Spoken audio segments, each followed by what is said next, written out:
Ano, itubo da siya, itubo da, isupo da, no. Tapos, yung style ko saan, kayo tubo da siya, kaso lang waday lupa ko. At kaya, pero gibabad ko siya ng tubig una. And then, gitanggal ako siya. Ngini, tanggalonon ako guys, sabi ni. Kaso, waday ka naklupa. Ano yan, gikanyan do sini. Gipang tanggal ko. Itanam ko nga di, tapos ito kaya. Kamote, kamote, kamote.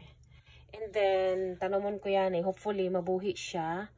Kay tanumon ko yan nga to sang garden ko. Kay para, talbusanan lang ba? Talbusanan. Huwag manginan ng kamote. Kay, di man siya mo kamote. Hindi lang, kung mo kamote ngini, muunod ngini siya by summertime. Kay gamay man lagod nga di, mga pilalang kabuan nga di summer. So, tanumon ko siya, kung mo kamote, mas madayaw. Pero yung kinanglan ko lang kay is talbos. Panalbusan ko siya. So, adon, kay may naman ginisini, pero, kisom na, tanggalan ko ngini ng kuwanto mo'y, adsan, kay para, pangansan, para dili siya mo taas ba, madaig lang yung kanan, kuwan, dahon.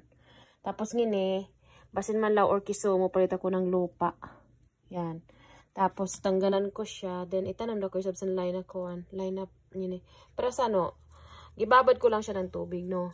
Tapos, konong ko lang yan siya. Yung pangansini. Wala lang sa no. Konong ko lang siya. Gabuton ko ba? Gabuton.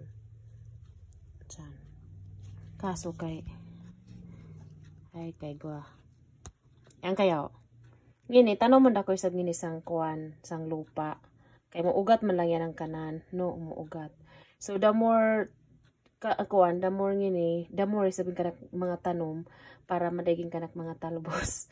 And then, kung madaigin talbos ko, pwede na ako magbaligay sa mga barkada ko, di kaya pagkaniyong ko sila para magani sila. San? Diba? Ana kung ano. Oh, ayan. Kamote, kamote, kamote. Ayan. Palit ako ng lupa kay dugangan pa ko yung kanagtanom ng kamote. Sumalaw da ko yan ko Mang diskarte na ng lupa sang baso. Ana kung ana.